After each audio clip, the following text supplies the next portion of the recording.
Hello everybody, my name is Hafrisha from paultown.org and this is the new Honda Jazz facelift. Just launched in Malaysia with prices starting from 75,000 ringgit. This is the top spec V variant and prices go up to 88,000 ringgit. New for Malaysia though, there's a new hybrid variant. This is all new for Malaysia for this version of the Jazz. That one goes for 77,000 ringgit. So, what's new in this car? The facelift purely consists of, mostly cosmetic upgrades. So on the outside, you get a whole new bumper with more horizontal strips pointing outwards towards the car. This gives it a more dynamic character, Honda says, and even the new grille. There's more leading lines towards outside. So it shows that the front is wider than before, even though the dimensions have stayed the same. But visually gives it a wider, more stable, lower to the ground, more dynamic appearance. On the front, we miss out on the LED headlamps that are available in Thailand and Japan, because the whole range consists of the same reflector halogen headlamps. Down here though are brand new LED DRLs. Honda Malaysia fans, Honda Malaysia customers have been asking for this feature on the Jazz, so now Honda Malaysia has delivered. As easy as that. On the side, you get the same 16-inch alloys as before, but whereas the old version was finished with a silver and grey dual tone combination, this new one has a silver and black combination. It's not very apparent that it's different, but if you put them side by side, you can see a small difference there.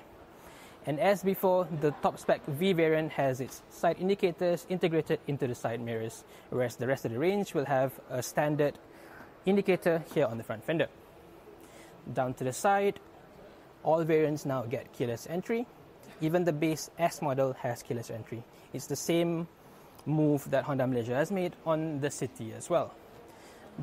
Moving on to the back of the car, not much has changed, just the rear bumper. It's the same theme as before. It now has more horizontal lines, making it wider, lower to the ground. Same approach as the one in front. The rest of the car is pretty much same as before. The tail lamps, unfortunately, again, it goes unchanged. Whereas in Japan, you now get a nicer leading lines into the top of this vertical line. For now, in Malaysia, we still get this plain red strip only. Here though, this is new for the Malaysian market. There you go. A multi-angle rear view camera. This is now standard on the V and the E, as well as the hybrid variant in Malaysia. It's another thing that customers have been asking for. I guess they thought the Jazz is a bit more difficult to park. So yeah, Honda Malaysia has put that down as standard equipment. Engine is the same as before, a 1.5 litre iVTEC engine that makes 122 PS and 145 Newton meters of torque. Driving power to the front wheels is the same Earth Dream CVT transmission. The Honda Jazz petrol already has very good fuel consumption at 17.2 kilometers per litre. But those who want even better economy, there's now the new hybrid variant. That one offers 25 kilometers per litre. Let's take a look at that model. This new hybrid version marks the debut of that. As you can see, it's the new Sport Hybrid iDCD. That means Intelligent Dual Clutch Drive. Say hello to the girl over there. This is the new Mugen system, Mugen body kit, but that is the standard model. It looks pretty much the same as the petrol variant. This is exactly how the E variant of the petrol will look. But on the side, you'll see a special badge to denote that this is the hybrid variant. Under the engine is a new 1.5 litre Atkinson cycle engine. It may have the same displacement, 1.5 litres, but is an all-new engine. While the normal petrol version has a 1.5 litre single overhead cam engine, this one is an Atkinson cycle with dual overhead cam. Power is actually less than the petrol version. This one makes 110 PS and 137 Newton meters of torque. But helping that is an electric motor, bumping the overall system output to 137 horsepower and quite a bit more torque than the petrol variant. Honda says this is the equivalent of a 1.8 litre engine.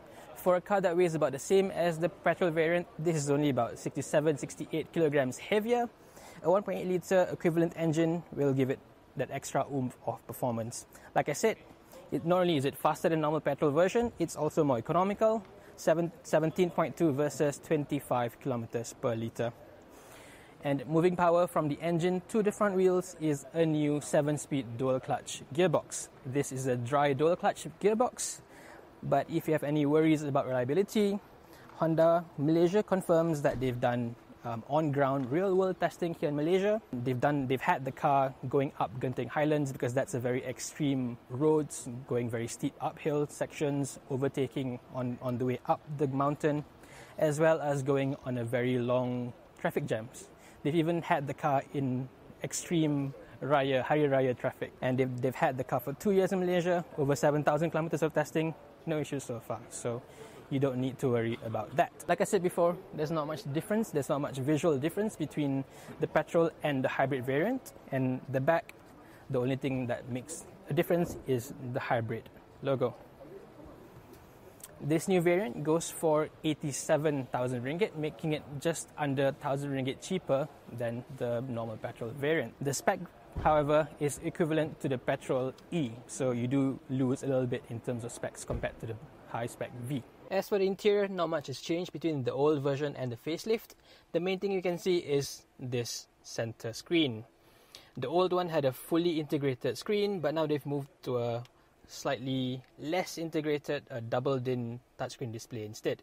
So you now get physical volume buttons, which is good because the old one had all touch interface.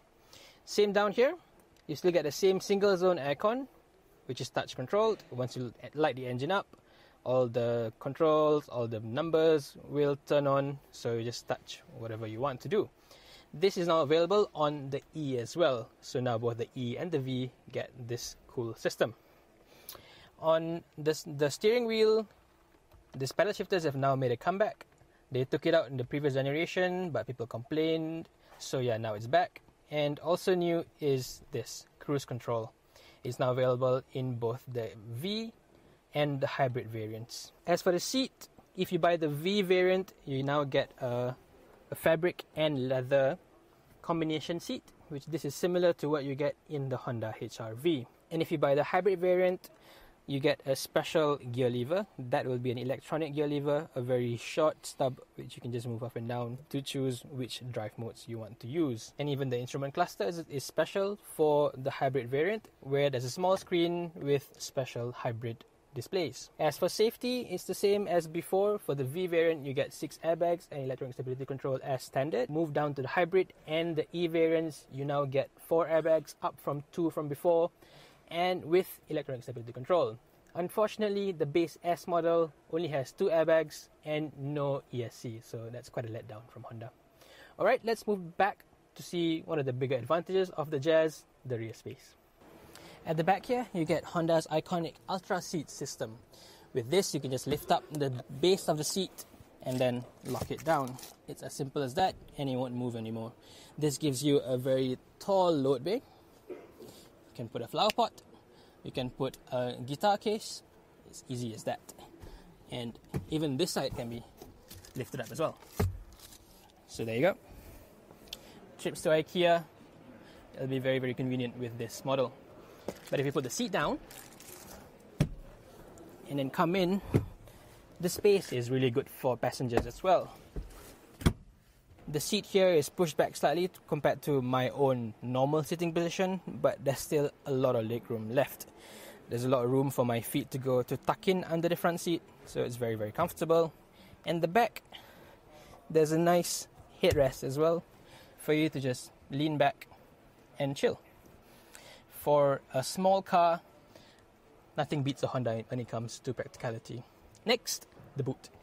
Right, lift up the boot, and this is the biggest boot in the class. In terms of B-segment hatchbacks, nothing comes close to the Honda Jazz. There's over 360 litres of space, and if you lift up the boot floor, there's tools. Underneath that is the Space Saver spare tyre. That one though is only available on the petrol version. For the hybrid, because the battery is laid down under the boot floor, you lose your spare tyre. The boot of the hybrid variant is also slightly smaller at just over 310 litres of space. But that's decent enough, and it's not especially small. And if you want extra load space, you can always fold the last row. It's easy. You can just push it forward, and then it will fold down, giving a nice and flat load bay. Loading long items will be a breeze on this car. So that's about it for the new Honda Jazz facelift here in Malaysia. This one right here is decked out in the full Mugen body kit, which will be available here in Malaysia very, very soon.